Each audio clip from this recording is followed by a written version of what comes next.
की अलमारी के सीरीज में एक बार फिर आपसे मिलना हो रहा है और मुझे लग रहा है कि हमारा साथ काफी बेहतरीन तौर से चलता रहेगा। बहुत ही अच्छा लगा आप सबसे अपनी बातों को पहुंचाना। उम्मीद है आप सबको ये अच्छा लग रहा होगा। प्लीज बताएं। तो मैं शुरू करता हूं। आज भी मैं संदीप जी की ही कविताओं को ही पढ़ रहा हूं और इस बार मैं उससे शुरू कर रहा हूं जिस कविता के शीर्षक है उनकी पुस्तक का नाम है, उनकी पहली किताब का नाम है तुम ईश्वर नहीं हो। तो मैं शुरू करता हूं। ईश्वर ने कहा वरदान मांगो, मैंने कहा दे दो। ईश्वर ने कहा क्या चाहिए? ईश्वर ने कहा क्या चाहिए? मैंने कहा जो तुम समझो। ईश्वर ने कहा मांग भी नहीं सकते। मैंने कहा बिना मांगे दे भी नहीं सकते। तुम ईश्वर नहीं हो।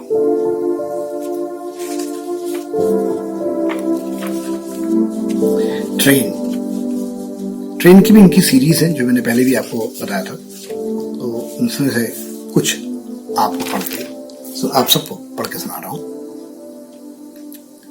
ट्रेन 3, ये ट्रेन 3, ये शीर्षक है कविता का। पटरियों पर सफर आसान होता है निस्संदेह। पटरियों पर सफर आसान होता है निस्संदेह। पटरियों पर चौराहे नहीं दोहराए होते हैं सिर्फ। क्या खूब। इनकी सबसे बड़ी खासियत यही है कि ये बहुत कम शब्दों में बहुत बड़ी बातें कह जाते हैं। ये महज 4 लाइन की कविता है। ये मेरी एक बड़ी ही पसंदीदा है। ट्रेन 4। ट्रेन चली गई, छोड़ गए अपने पीछे प्लेटफॉर्म पर पसरा खालीपन। चाय खोमचे वाले सुस्ताएंगे कुछ पल, समेटेंगे प्लेटफॉर्म पर बिखरी ऊर्जा अगली ट्रेन में झोंकने को। अगली ट्रेन आने तक खालीपन भी तो उठा चुका होगा बोरिया बिस्तर। यहां किसी को फुर्सत नहीं। एक प्लेटफॉर्म का जिक्र किया गया है। प्लेटफॉर्म और रेलवे के साथ मेरा नाता बचपन क्या जन्म से कह सकते हैं। पैदाइशी मेरी इलाहाबाद की रेलवे कॉलोनी में, बड़ा हुआ रेलवे कॉलोनी में। हमेशा रेलवे का ही सफर रहा बचपन से, और सच मानिए तो आज भी रेलवे का सफर मुझे बहुत अच्छा लगता है। वो कहते हैं ना कि पूरे भारत को जानना हो तो रेलवे में सफर करो। ये आजकल काम काज के चक्कर में छुट्टियां मिलती नहीं है, इसलिए फ्लाइट लेना पड़ता है, वरना सच में रेलगाड़ी जैसा सफर आज भी नहीं है। उसका कोई दूसरा उपाय नहीं कह सकते हम। अच्छा, मैं फिर से कविता में लौट आता हूं। कविता का शीर्षक है मैं नट नहीं हूं। बचपन में सोचता था पृथ्वी चपटी है। बचपन में सोचता था पृथ्वी चपटी है, इस पर चलना बेहद आसान है, दौड़ना भी। थोड़ा बड़ा हुआ तो पता लगा पृथ्वी गोल है और उस पर चलना बेहद मुश्किल है। अब यूं लगने लगता है कि पृथ्वी ना चपटी है ना ही गोल, यह तो एक तनी हुई रस्सी है और मैं नट नहीं हूं। ये उनकी एक और नायाब कविता, एक नायाब सा अदब है इसमें। बड़ा बनने के बाद शिखर पर पहुंचकर क्या मैं भी हो जाऊंगा बर्फ? शिखर पर क्या मैं भी हो जाऊंगा बर्फ? औरों की तरह, या फिर बना रहूंगा किसी कुंड में एकत्र बारिश का पानी जो बुझाता है रेगिस्तानी प्यास।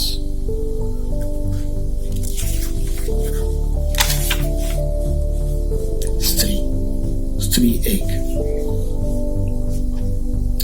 कुएं की मुंडेर पर आती जाती रस्सी घिस जाए तो भी चलती चली जाती है, घिस जाए तो भी चलती चली जाती है।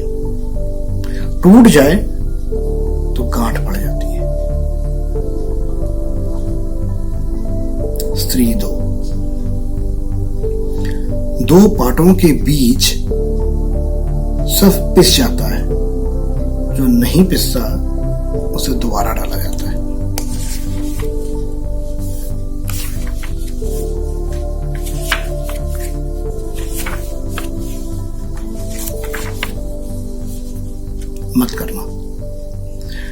मत करना ये शीर्षक है कविता का, लेकिन पता नहीं क्यों ये अकस्मात बहुत कविताओं के बीच में, और ये मेरे साथ, मेरे बाबा, हम बाबा कहते हैं ना पिताजी को, मेरे बाबा के साथ बहुत जाता है। मेरे बाबा ने भी मृत्यु के उपरांत ही कहा था कि मेरे लिए कुछ मत करना, और हमने कुछ भी नहीं किया था।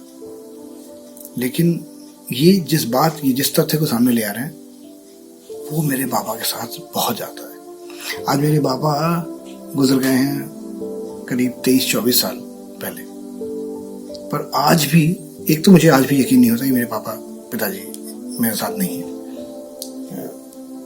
और ये जब पढ़ा तब तो लगा कि नहीं, सचमुच वो आज भी हमारे इर्द गिर्द है। मत करना विसर्जित मेरी अस्थियां गंगा में, मत करना विसर्जित मेरी अस्थियां गंगा में, और नहीं करना मेरा श्राद्ध। कौवे मांस शौक से खाते हैं, खीर खिलाकर उनसे मुक्ति के आशीर्वाद की कामना बेमानी है। कोई और टोना टोटका या व्रत उपवास भी मत करना मेरी आत्मा की शांति के लिए। मैं भटकना चाहता हूं यहीं पर, इस घर में, इन्हीं दीवारों के बीच प्रेतात्मा बनकर तुम्हारे इर्द गिर्द।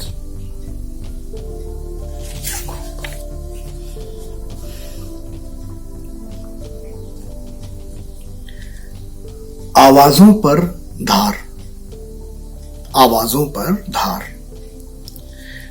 मैं अपने आसपास बिखरी खामोशियों का गला, मैं अपने आसपास बिखरी खामोशियों का गला काटना चाहता हूं, लेकिन मेरी धार कुंद है। क्या तुम्हारे पास वैसा कुछ है जैसा उस साइकिल वाले के पास होता था, जिनसे मां लगवाती थी चाकू को धार, और चाकू बन जाता था तलवार? मुझे अपनी आवाजों पर धार लगवानी है, मुझे अपनी आवाजों पर धार लगवानी है। क्या तुम्हारे पास है वैसा कुछ? नमस्कार।